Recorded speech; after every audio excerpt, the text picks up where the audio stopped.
Hello! I am here with Katrina and Tracuma. We are here together. We're going to just give you a little tour of the debut exhibition here in Jelgava, Latvia.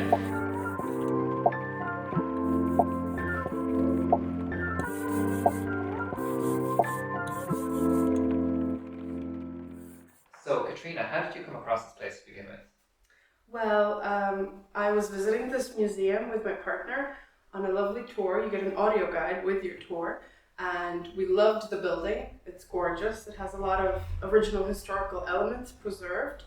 And then one of my friends actually had an exhibition in this very same room, and I've been to a few by other artists.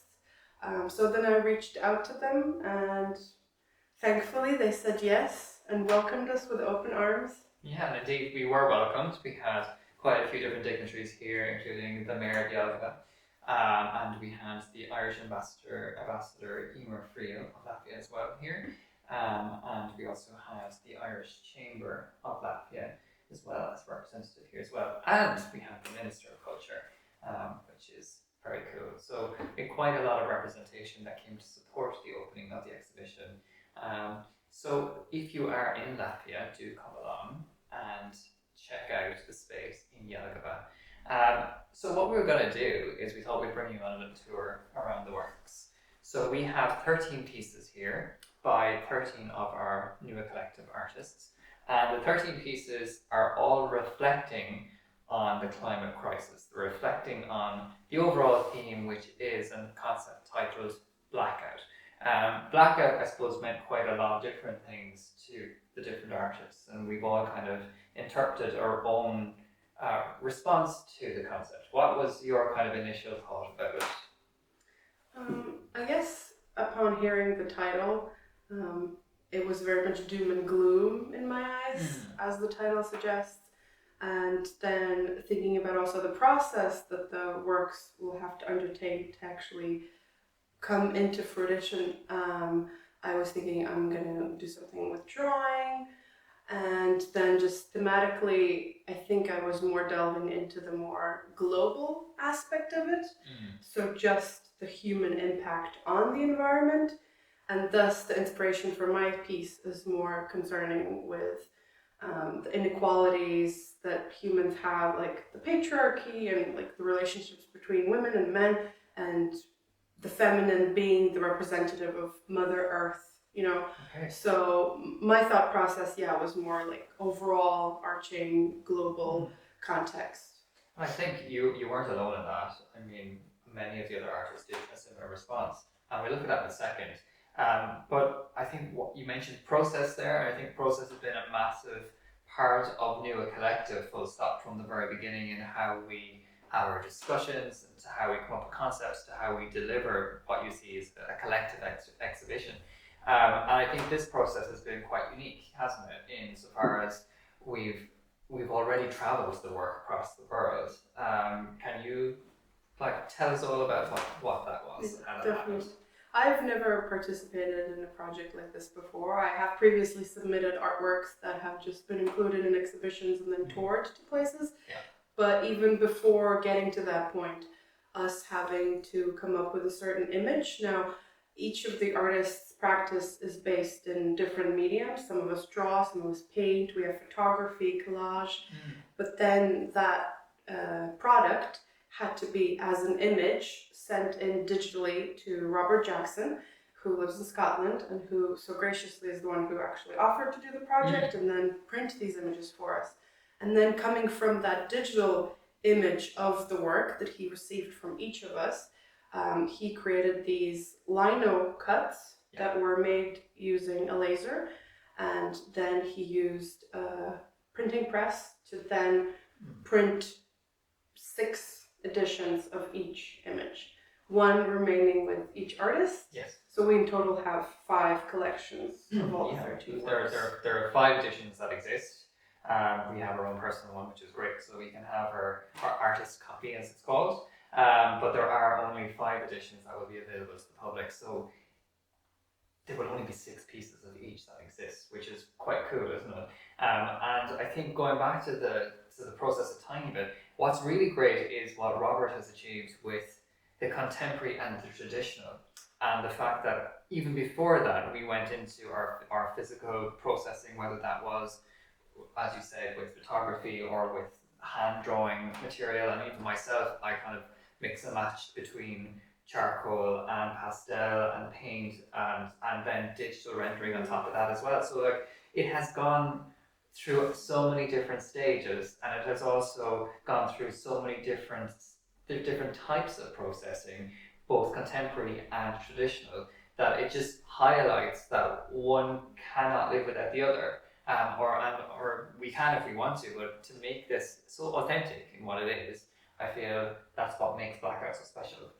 Definitely. To actually encompass each and every one of us as a contributor, and then we are New Collective. Like we are the representation of it, and how we treat our projects and our exhibitions and our work that we put into it reflects then in these shows. And even going back to the process as well, in terms of how our artworks traveled upon Rob printing them, they also then came to each one of us to be signed. Yes. And then they were sent back to Scotland again, so they've already been united in a travel experience. And authenticated, which is also adding that extra bit of value to them. Something the mayor had said today in our discussion in our opening session was about the positive energy that comes from the work and comes from what it is that we're doing as a collaboration. I think that's something that we while this is quite a profound topic and a profound concept, and that it's really important to talk about right now, and about the state of our climate and our environmental crisis, and of course the energy crisis that we've had to put ourselves through last year and again this year. It's really good to look at the positive side of this as well, where it is, yes, we're bringing these different individuals together, all who have their own cultural backgrounds, all who are living in very variable cultural locations across the world. And we spoke about this as well, where there is artists in America, there's artists in Ireland, there's artists in the UK and in Europe, and and of course in Latvia, Katrina, that there's so much positive connection that's happening here. And while the concept Blackout is light and dark, we have to still sometimes remember that there is an element of light there, and that we can come from the dark into the light again. I think that's really important to think definitely. about. I think in terms of the collective, outside of this experience of the exhibition, just New Collective existing also brings in a lot of positivity into each of the artists' lives. It's a great opportunity to not only have, maybe like a membership somewhere and where you check in once a year or something. This is genuinely a very active. New Collective is a very active creator, contributor. Like we all put our energy and efforts into moving each other forward. So to acknowledge that we are a unison, we're together, we're active, we're conscious, we make up our own themes for the exhibitions, we have dialogue. There's no like one sole, decider of everything. Absolutely. Everything does happen logistically, realistically, in collaboration, through conversation, through meetings, through check-ins, and even critiques. Talking about today about the process, our monthly, bi-monthly meetings, whenever we do get to have them, I think they're very valuable to us as professionals, and the fact that we've been going strong for 3 years and will do in the future is a great testament to that. I think so too. I think what has been really great is that as an artist myself, and I'm sure you would agree, is that sometimes we kind of get stuck in a particular mindset or in a particular way of working. And I think even the work that's here today, we have to think about a different way of applying ourselves to it. And I think by doing so, you're not in the same studio setting or the same studio mindset how you make the work. So we're constantly challenging what is it that we are doing and how we are going about our own practice. And hopefully that will, I feel anyway, that it evolves ourselves as artists and evolves our own practice. So we can bring all of that learning back into our kind of individual practices and then kind of make something even fresher and make it even more exciting. Yeah, most definitely. Because for myself, in my practice, I rarely do anything that's black and white. Like my whole aesthetics is very colorful and very saturated. So I really did have to think about. I did think about the end product. Yeah. I did keep it in mind. Okay, this is going to be black and white. I did consider that, and then creating this image that would have like more symbolism and something to read for me successfully, because it is something new for me. I would never, unless we had this prompt of this exhibition, I would never have probably made something that is, black I and think, white. from a conceptual point of view, because you do a lot of artivism, as we spoke about before, that I'd say it's not too far away from that and the environmental impact elements to it, which is really good. But I suppose it's great that you got to push your ways of making, which is really cool. Right, what I'd love to do now is just talk about some of the works. So I've got some cards here. Let's put them back in the center. So I have some cards here. These are postcards, and you can actually buy these online. Hint, hint. If you would like, they come in a pack of 13, so you have all 13 of them. But I probably could just go through some of these cards and they all represent one of the works by each of the artists present in this exhibition. And so I thought we'd look at this one first. So this is by Josh Stein, and it's called Glitch Line number 426.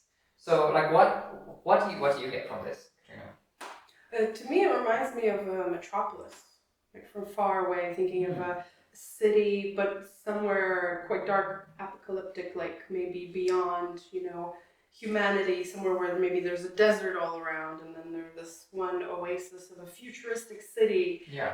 That's looking at it from afar. But of course, more representationally, you can see that it's drips, so the action of dripping. And I'd be interested to also see how the artist did make these, because the work kind of shows me maybe he used his body as like more of a tool, very similarly how Jackson Pollock and his dripping method.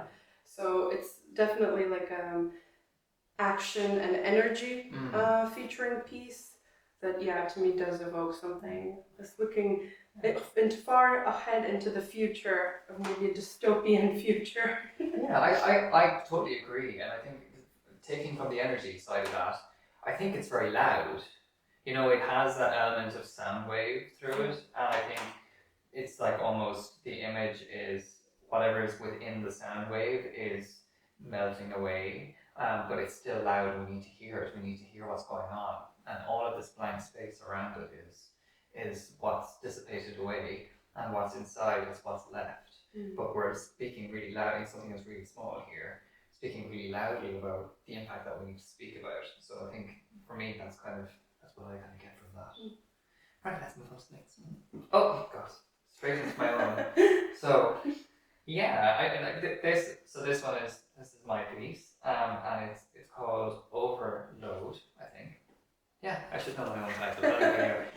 So this is called Overload, and I've been thinking about this for the last couple of days actually, because I'm trying to think, what does mine actually mean? When you kind of go into it and you're thinking of the concept, and we've had all these dialogues and discussions about what it is and what it is that we want to do, and I was really thinking about how to try and represent that, and I kind of was reaching blanks, and usually when that happens I just stop overthinking it and just do it.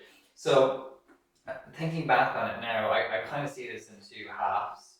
One is the very urban, tall reaching buildings that are the skyscrapers of the city life, and then on the left is kind of like the earth intervening. So the right, the kind of interruption by the people, and then the left is the response from earth and saying that no, stop that. And so they've kind of got a whirlpool there, kind of a situation where it feels like there's going to be something sucked in or kind of changed, and kind of much like what happens with climate and weather changes.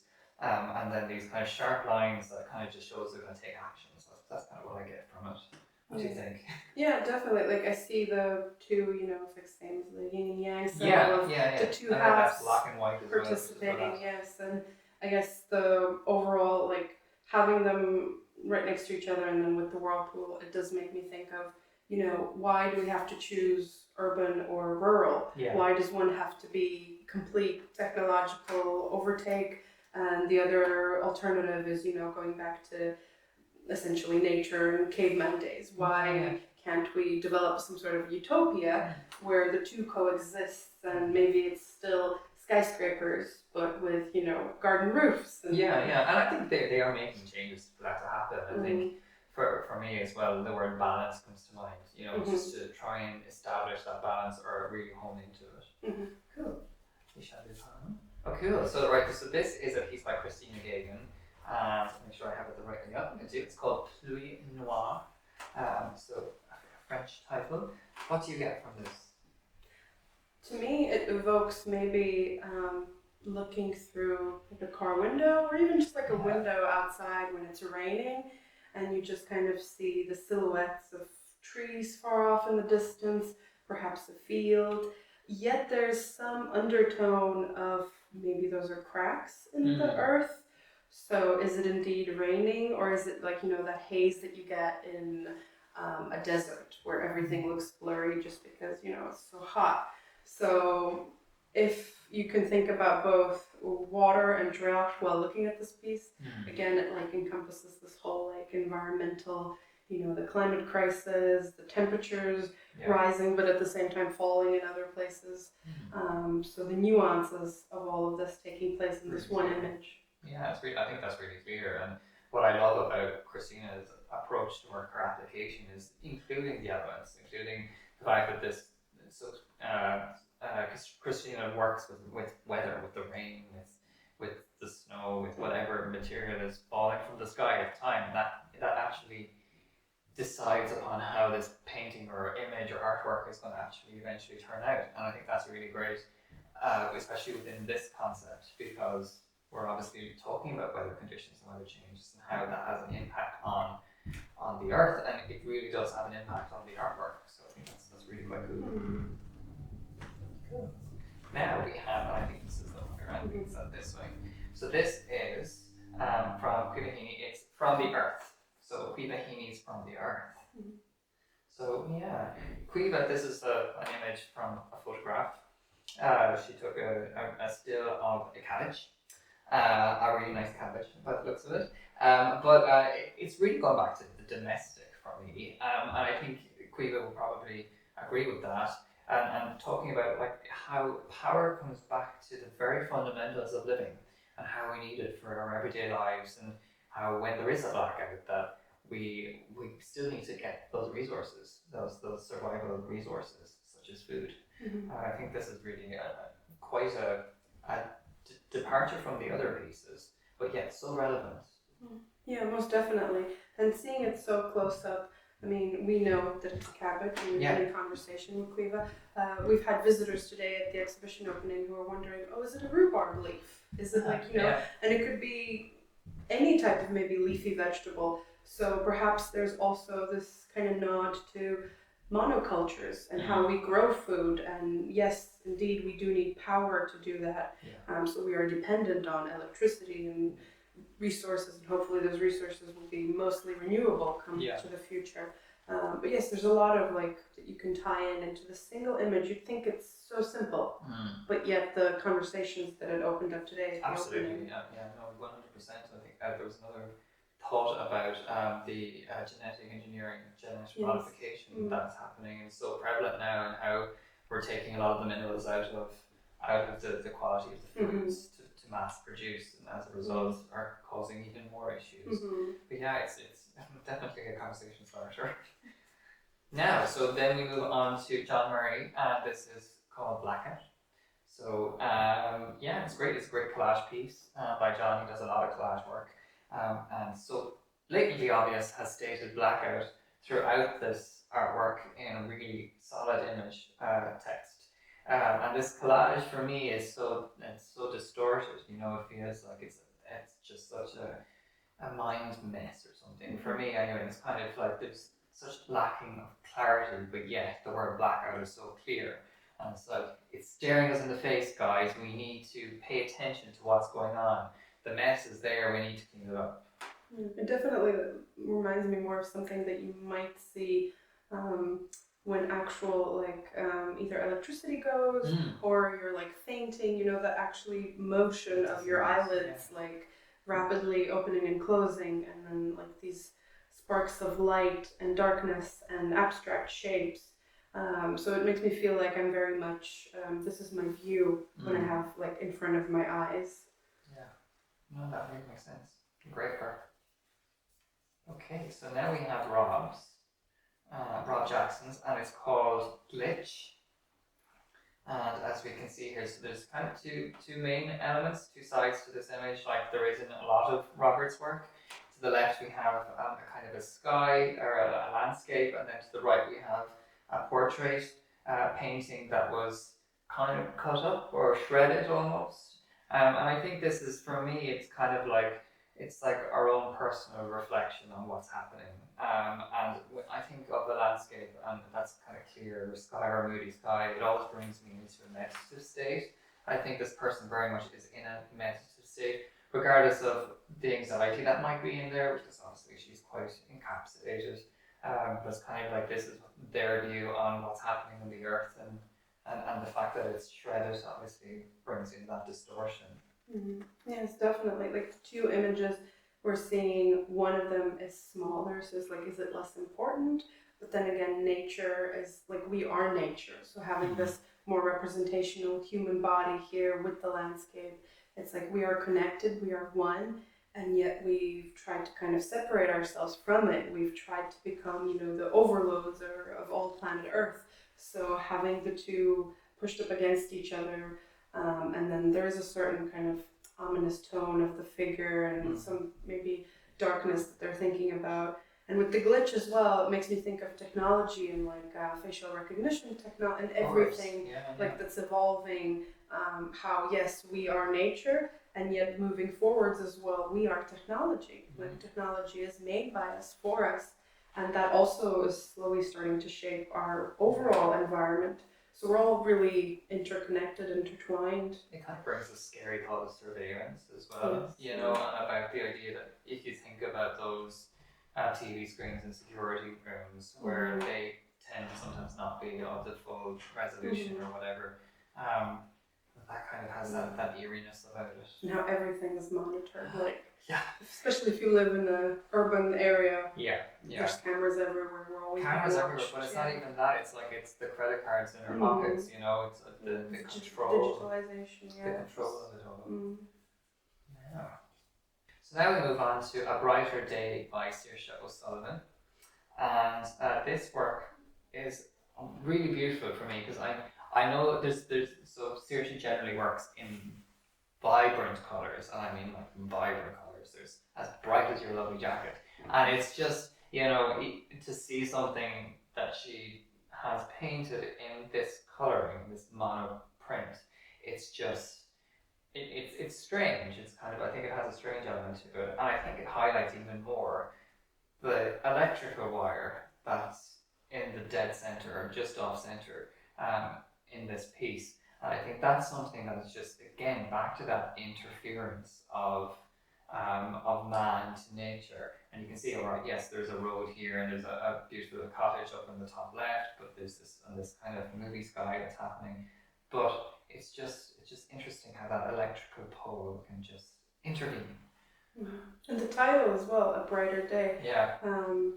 With the largest part of the picture being taken up by black, it is very much in contrast. And then you see just the glimpse of light that's coming out behind the hills, with the electrical pole, yes, taking front stage center, and yet we have this road that is moving us forward. So it's making us think of what lies beyond, what is our future, how do we move from, we come from Earth, we come from these rural, Mother Earth and the soil, and we're moving forwards into these cities, and where the light, the electric light, the wires lead us.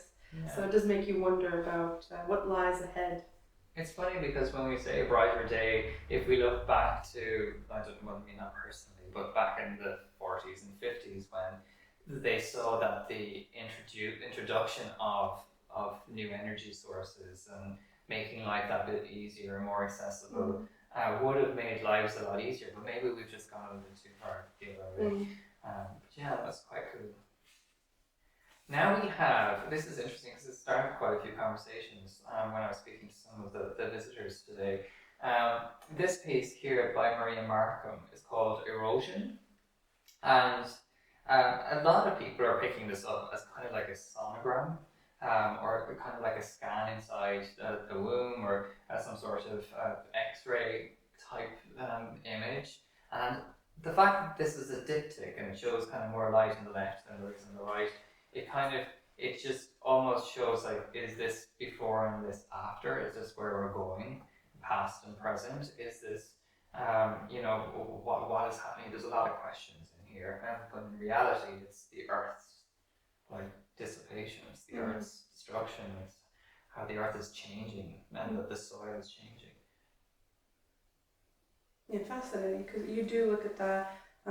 You definitely get the sense of it's something up close. Yeah. And you're like looking into perhaps details that you don't usually notice surface level daily. And it also makes me think of something like molecular, that when we come down to it, on the base, we are just molecules. We're just energy that's exchanged between each other and our surroundings. So I can totally see the sonogram and all these ideas coming into this one big consideration. Kind of hoping that brings us to Luke's, but I'm sure we get to Luke's in a minute. This is Katrina's. Katrina, would you like to describe your work? So the title is The Spanish Devil's Darling. And as I mentioned previously, I did think very globally in terms of just how humans interact with each other, how patriarchy, colonialism, consumerism, all these more negative connotations impact our everyday and dictate the way that we live. And then we have a figure of like the female earth, the female energy, and the male and the female interacting. And thinking very divisively about the black and white and the power that each figure holds, and being inspired by several artworks as well as my own sketchbooks from years and years ago to create this piece. To me, definitely the consideration is very much, I think, human interrelationships with each other essentially also dictate how we then treat everyone else, how we treat fellow animals, how we treat different nationalities, how we treat people living on different continents. And so I think it is very much personal how we live and what we are on planet Earth, and then just blowing it up globally. So if we can improve our interpersonal relationships with our neighbor, maybe we can slowly change the world. Yes, we'll say more of that. But there's something here as well that you picked up on, that you spoke about, is the power element. And I suppose that the male, female, the gestures that are being articulated here, they're very specific, and it's kind of leading you to think about what would change if power had changed, or if our society had changed perspective, or changed our ways in some way. And I think we've come through many different stages in history where we've got over like bigger wars or bigger climate issues, or other kind of things that might have happened naturally or unnaturally to the world. And I think that sometimes it comes up to, or down to, the hierarchy, and that we need to try and encourage some sort of change, but we can't really do all that much unless it comes from the top. Hint to the top. Anyway, I think this is really great. And then we have a piece by Carol Healy, and this is called, just so that we're clear, it's called Satellite. So what do you think of it? What do you think of this?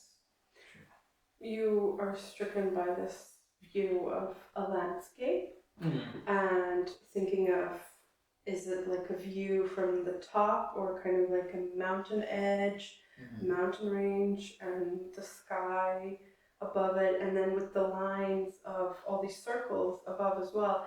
And having heard the artist speak about this piece, I do know in the title of the piece that it is in reference to basically all the electrical waste that's constantly going around planet Earth, all the satellites, because there's so many of them. Actually, when you look into it and you find out that there's things being flown off into outer space, like almost on a daily basis, and it's actually at this point a concern of literally waste. And like some of them sometimes fall down and they disrupt. They bump into each other, and so just having this representation, this visualization of what it is being on Earth, and then having a glimpse of what's happening around us and above us is all encompassed to me, like in this view. I totally agree, and I think it's an interesting image because you can think of it as though it's aerial, and looking at this as though this is the cliff edge with the waves kind of crashing up against it, and the kind of fact that, like, especially in Ireland, where the water levels are rising so much, and I think in most islands around the world we're having this issue. So I think from that point of view it's really interesting, and then flipping it on its side to look at it in a different way from head on, it's like it's a mountain with snow peaks, and where snow peaks are now kind of melting and are not as white as what they once were, and I think that's something that we all have to kind of face with in the glacier issues that are about to happen, that the water is going to keep coming in. Yeah, no, I think this is really great from Carol, and the satellite idea is really scary. It's quite scary. Again, out of our control if you want to return back to Katrina's work. So, all very scary. So then this piece, I turned it the right way up. This is by Paul McMahon, and I think it's called Miami. Yeah, Moon Over Miami. So this Moon Over Miami piece, again, another really vibrant painter. What do you think you can get from this? Yeah, it's interesting to see then all the saturation translated into black and white that usually persists in his work. I love the different gradients. It's not just simply black and white. I really enjoy the monotone, the grayscale that goes through the piece and in the print itself beautifully. You can see that. That ink, yeah. Yeah, and I think the title is perfect. It definitely deserves like a spot in like a really nice, interior. With all the shapes and the linear nature of it. It's very satisfying. Yeah, and it does look like, it makes me think of Blade Runner a little bit, like a futuristic kind of look outside through a window or something of like a landscape, and again, possibly buildings, possibly large structures. And we have a sun or maybe a moon, and it makes us think of planets and that we're not alone, and there's something always circling around us. So I'm a big fan of this piece. There's something, because of its symmetry, I think it's very comforting for some reason. And yet I think even going back to what you're talking about, the blacks and the gradients, in the actual prints, and so these are obviously postcards, so they're not screen printed, but the actual screen prints, and you see them in some of the close-ups, the blacks are so true. It's that ink processing that you can get from the litho print is just you can't really get it from an inkjet printer, or a digital printer. It's the true tone, and I think it really gives such massive depth to each of the artworks. And it's really great that you kind of highlighted that here, because in this specific work, it's showing those very layered tones that are very clear. And what I love about the source of light here is that it's not white. We have this white block here, which is quite interesting because it's and these white lines. But the moon where it should be, or the sun where it should be, that white is not white. It's a grey. And I think that's something that's quite intriguing. That's a good word, depth. I think. Yeah. Even though you think you're looking at this image and it's just geometric shapes and they're all flat, but the artist has done a great job of creating depth. Definitely. And even, as I said, even more so in the actual prints. Great. And now we're coming on to Anne Martin Walsh's piece, and this one is called Fallen. And I think this is. I'm immediately connected to the earth, and I think that's so resonant because that's Anne Martin Walsh. She has this incredible connection to the earth that is both as spiritual and visceral, and everything is just, she's got this real I don't know, connection. Mhm. And I think this really represents that. While it's showing like it's something really beautiful, it has such sadness in it, I think.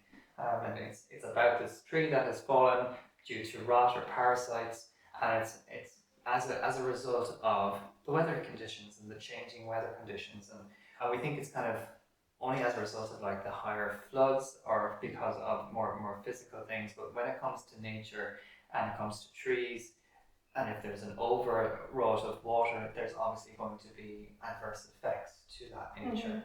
And I think this image here is a rubbing or an imprint of this tree that has fallen, and we see the inscription that is made within the bark. And I think that's just something that's something really powerful about it. And as much as this image is like a close up and an intimate experience, you can interpret it in ways of, maybe this is a falling meteorite, is this like a cosmic body? You can read into it more abstractly beyond its representational meaning. So it definitely has like a lot of room for the viewer to delve into it. And even like we could talk about this for ages. I think even if you're just thinking of this as an aerial view on Earth, and it's or in a map survey, you can see these curved lines that kind of represent the mountainscape, and then maybe this is kind of like a lake or whatever, but it's just a human skin, like our fingerprints. Absolutely, the fingerprint is really powerful in this, because you can see that we are making an imprint on this planet. See, Anne knows best. Okay, so this one we have here is by Luke Hickey, and it's the final one of the 13 images. I think immediately I get the idea of the Earth, but also because of the way it's kind of printed, it looks almost like it's a cell or molecule or a nucleus of something. That's much like what we were talking about with Maria's work, wasn't it? What do you think? Yeah, most definitely. My instincts are: is this a cell? Is this perhaps a petri dish where colonies of cells are being grown? And whenever I do think about the molecular and how humans are just made up of so many tiny parts, it makes me think about the fact that how the success of a cell, so just an individual cell, when it mutates, when it grows, the principal sign of its success is if it can get rid of its own waste. Okay. And I often think about that when it comes to humans, because we are, allegedly like at the top of the food chain. We've like colonized and taken everything under our own control. We're, the kings of nature. But yet our own issues with how we get rid of waste, they're not susceptible, they can't really promote us to live a happy, long life. We have a real issue with waste, and we effectively can't get rid of it successfully. We just bury it, or we burn it, and that also impacts our own health. So really, this image definitely makes me think of that every time. That it's like, for us to be truly successful species, we need to find a way where our waste doesn't kill us, literally doesn't create the Anthropocene, doesn't create like a whole different layer of plastic and cement on the geological layers of planet Earth. It's crazy. There's only 13 images here, 13 artworks, and we've spoken in depthly, but only on the surface, about what all of these represent. And yes, I suppose the climate crisis is one element to it, but it kind of really goes beyond that. And I think the word blackout had so many different meanings to us all as artists. And I think while we connected a little bit with the restriction and kind of bringing it back into the environment, bring it back into the energy crisis, and trying to connect it in that way, I feel like we have really achieved an overview of how people are feeling about the Earth right now, and how people are feeling about where it sits and what we need to do to try and just combat some of the issues that we're dealing with. So, I think that hopefully when you come to see this work here in Jelgava, Latvia, that you'll be able to get your own interpretation of the works, that you'll be able to get your own feeling about how you are connected to the earth, how you're connected to your own kind of way of life, your own way of living, and maybe there might be a little change that you can make that will just make a little bit of a difference. And I think that's a really good way to kind of finish this conversation. We'd like to thank the lovely people here at the Old Town House in Jelgava, Latvia, for hosting this wonderful exhibition. And if you do get a chance to pop in and see it, it will be open until the 2nd of January 2024. But we will be travelling, so stay tuned on our website at www.newcollective.com for all information about upcoming venues. Thank you, Katrina, and thank you, Katrina, for helping with the install of this.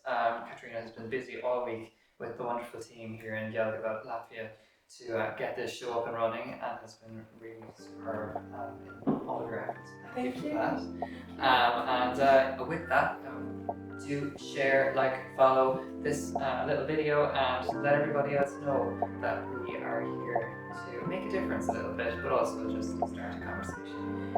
My name is Eamonn, and this is Katrina Tracuma, and thank you for watching.